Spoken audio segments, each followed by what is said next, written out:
오늘 하나님께서 우리에게 주신 말씀은 신약성경 마태복음 21장 12절에서 17절까지 말씀입니다.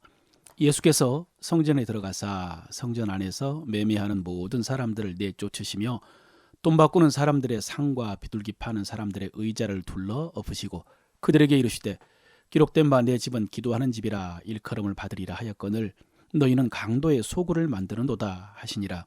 맹인과 전언자들이 성전에서 예수께 나옴에 고쳐주시니 대제사장들과 서기관들이 예수께서 하시는 이상한 일과 또 성전에서 소리질러 호산나 다윗의 자손이여 하는 어린이들을 보고 노하여 예수께 말하되 그들이 하는 말을 듣느냐. 예수께서 이르시되 그렇다. 어린아이와 젖먹이들의 입에서 나오는 찬미를 온전하게 하셨다 함을 너희가 읽어본 일이 없느냐 하시고 그들을 떠나 성 밖으로 베다니에 가서 거기서 유하시니라. 아멘. 오늘도 성령님께서 여러분의 심령에 하나님의 은혜와 사랑으로 가득 채워주시고 여러분은 그 은혜와 사랑을 베풀고 나누고 또 말함으로 하나님의 역사를 이루시기를 바랍니다. 오늘 말씀은 예수님께서 성전을 청결하게 하신 사건입니다. 성전 안에서 소와 양과 비둘기 파는 사람들과 돈 바꾸는 사람들을 쫓아내신 사건입니다. 여러분, 이들은 성전에 제사로 온 사람들에게 제물로 드릴 가축을 파는 사람들이었습니다. 또 유대인들은 1년에 한 번씩 성전세를 내는데 이 성전세를 낼 때는 이방 화폐인 데나리온이나 드라크마나 머나가 아니라 이스라엘 화폐인 세겔로 내야 하기 때문에 수수료를 받고 동전을 바꿔주는 사람이었습니다. 예수님께서는 이들에게 성전에서 장사하지 말라고 내쫓으신 것입니다. 어떤 사람들은 이 모습을 보고 전통시장에서 장사하는 노점상 같은 사람들을 생각하면서 어려운 사람들이 그렇게 장사해서라도 먹고 살려고 하는데 예수님께서 너무 지나치신 것이 아닌가 이렇게 생각을 합니다. 그런데 여러분, 현실은 전혀 아니었습니다. 지금 성전에서 장사하는 이 사람들은 쉽게 말하면 대제사장 회사의 직원들이었습니다. 노점상이나 소상공인이 아니라 대제사장의 돈벌이를 해주는 하수인들이었습니다. 앞서 말씀드린 것처럼 유대인들은 1년에 반세겔씩 성전세를 내야 됐습니다. 이 성전세는 유대에 살고 있는 사람뿐만 아니라 외국에 나가 살고 있는 유대인들도 다 냈습니다. 디아스포라 공동체에서 걷어서 냈습니다. 우리나라 적십자 회비처럼 자의반, 타의반으로 내는 것이 아니라 기꺼이 냈습니다. 여러분, 이 반세겔이 2데나리온, 이틀치 임금이었으니까요. 오늘날 계산으로 15만 원씩만 잡아도 어마어마했을 것입니다. 그런데 그 돈을 성전 입구에서 바꿔주면서 수수료를 떼었던 것입니다. 거기에다가 당시 성전에서는 매일 어마어마한 제사가 드려졌습니다. 특히나 지금 6월절처럼 절기에는 이스라엘에 사는 유대인들뿐만 아니라 이방 땅에 살고 있던 디아스포라 유대인들까지 수십만 명이 성전에 와서 제사를 드렸습니다. 이때 제물은 원래는 자기가 집에서 기르던 가축이어야 하는데 여러분, 이게 쉽지가 않죠. 왜냐하면 가다가 가축에 상처라도 생기면은 제물로 받아주지를 않았기 때문입니다. 흠 없는 제물을 드려야 되니까요. 그러다 보니까 예루살렘 성전 근처에 양과 소와 비둘기를 파는 곳이 생겼고요. 나중에는 대제사장이 경영하는 대기업이 돼가지고 그곳에서 사오지 않는 제물은 제물을 검사하는 제사장이 받아주지 않는 비리가 이루어졌습니다. 여러분, 오늘 예수님께서 성전을 청결하게 하신 것은 바로 이런 이유 때문입니다. 단지 장사를 하는 문제가 아니라 대제사장이 성전을 이용해서 백성들을 착취하는 부정과 비리의 온상이었기 때문입니다. 그러니 여러분, 오늘 예수님께서 이 사람들을 내쫓고 성전을 청결하게 하신 것은 절대로 건드려서는 안 되는 것을 건드리신 것입니다. 그래서 예수님은 빌라도와 바리새인과 사두개인과 헤롯 등등의 권력자들이 각자 정치적인 이유 때문에 마음을 합쳐서 예수님을 십자가에 못 박았지만은 그 중에서 가장 드러나지 않는, 그러나 가장 결정적인 이유가 바로 오늘 성전 청결 사건입니다. 그럼 예수님은 이렇게 될 줄 몰랐느냐? 아무것도 모르고 순진하게 벌린 일이냐? 아닙니다. 예수님도 다 알고 계십니다. 이 일이 얼마나 위험한 일이라는 것을. 그것은 죽임을 당할 만큼 위험한 일이라는 사실을 알고 있었습니다. 어쩌면 여러분, 이 일만 피했으면 예수님은 죽지 않으셨을 수도 있습니다. 그런데 왜 그러셨을까요? 이것은 신학적인 관점에서 보면요, 경고라고 할 수 있습니다. 뒤에 예수님께서 이 성전을 헐라 내가 사흘 동안 일으키리라 라고 하십니다. 이 말씀은 예수님께서 성전된 자기 육체를 가리켜 말씀하신 것이다 라고 했습니다. 여러분, 바울과 히브리 기자가 말한 대로 성전은 예수 그리스도의 그림자입니다. 참 성전은 예수 그리스도이십니다. 그리고 사흘 동안에 일으키리라 라고 하신 것은 십자가에 죽으시고 사흘 만에 다시 살아날 것을 말씀하신 것이죠. 그런데 그 주님께서는 성전을 내려다보시면서 또 이렇게 탄식하셨습니다. 돌 위에 돌 하나도 남지 않을 것이라고.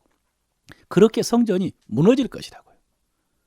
그리고 그것이 단지 나중에 유대 반란이 실패해가지고 로마군에 의해 성전이 불탈 것이라는 말씀이 아니고, 오늘 본문에 나온 것처럼 성전이 성전되지 못하고 강도의 구렬이 되어버린 그 타락에 대한 심판이라는 것입니다.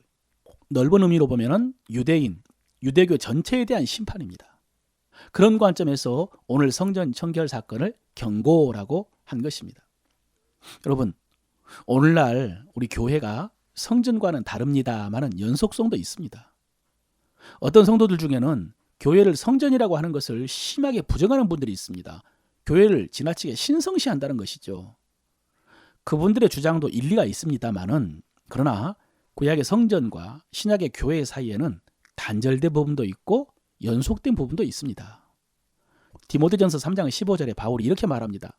만일 내가 지체하면 너로 하여금 하나님의 집에서 어떻게 행하여야 할지를 알게 하려 함이니 이 집은 살아계신 하나님의 교회요 진리의 기둥이니라. 보십시오 여러분, 바울도 교회를 하나님의 집이라고 부르는 것을 부정하지 않았습니다. 그러므로 우주적인 주님의 몸으로서의 교회도 중요하고요, 이 땅에 있는 지역교회도 중요합니다. 그래서 우리 교회가 교회답지 못하면은 주님께서는 오늘 성전에 경고하신 것처럼 똑같이 경고하실 것입니다. 고린도전서에 보면은 우리는 각자 그리스도의 터 위에 성전을 세워간다고 했습니다. 하나님의 집을 세워간다. 근데 마지막에 주님께서 그것을 불로 시험한다고 하셨습니다. 그때 어떤 사람이 쌓은 것은 그대로 남아있어서 상을 받겠지만은 어떤 사람이 쌓은 것은 흔적도 없이 타버릴 것이라고, 사라져버릴 것이라고. 그러면 그 사람은 구원은 받겠지만은 부끄러움을 당할 것이다 라고 하셨습니다. 여러분, 이 말씀도 경고의 말씀입니다. 그래서 조심하라는 것이죠. 여러분, 그렇습니다. 신앙생활, 교회생활 조심해야 됩니다. 익숙하다고 함부로 하지 마시고요, 두렵고 떨림으로 하시기를 바랍니다. 그리고 바로 이어서 또 하나의 성전을 말씀하시는데 그것이 바로 우리의 몸입니다. 우리의 몸도 성전이라고 했습니다. 왜냐하면 성령께서 우리 안에 거하시기 때문입니다. 우리 몸은 성령님을 모시고 있는 성전입니다. 그러므로 우리가 비록 죄사함 받았고 영혼이 거듭났고 의롭다함을 받았지만은 그렇다고 우리 몸이 아무것도 아닌 것은 아닙니다. 우리 몸으로 아무렇게 살아도 되는 것은 아닙니다. 당시에 그런 성도들이 있었습니다.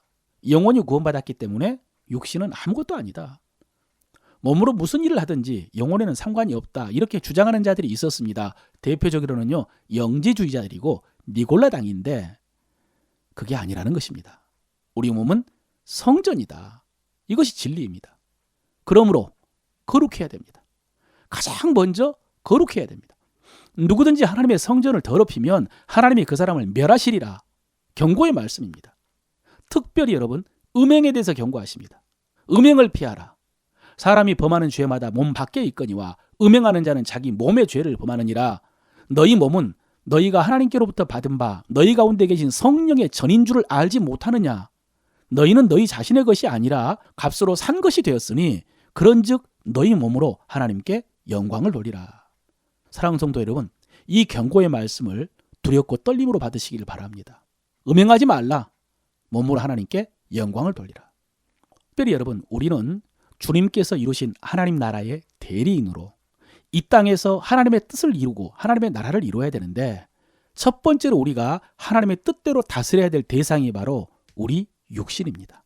우리 몸입니다. 여러분, 우리 몸에 정욕이 있고요, 우리 몸에 악한 습관이 있습니다. 게으름과 나태함이 있습니다. 그래서 그 몸이 성령을 거슬러 죄를 짓게 하고 충성하지 못하게 하고 열매를 맺지 못하게 합니다. 그럴 때 우리는 그 몸을 쳐서 복종시켜야 됩니다. 내 육신아 거룩할지어다, 내 육신아 깰지어다, 정신 차리라 라고 책망하면서 복종시켜야 됩니다. 우리가 잘 부르는 복음성가 가운데 이런 찬양이 있죠. 찬양하라 내 영혼아, 감사하라 내 영혼아. 여러분, 이것이 나에게 선포하는 것입니다. 그런 것처럼 우리는 우리 육신을 향하여 거룩하기를, 건강하기를, 충성하기를 선포하고 명령해야 됩니다. 그래서 여러분, 성전된 여러분의 몸을 거룩하고 건강하게 유지하시기를 바라고, 여러분의 몸을 통해서 성령의 열매가 가득하게 맺혀지는 하나님의 나라가 이루어지기를 주의 이름으로 축원합니다.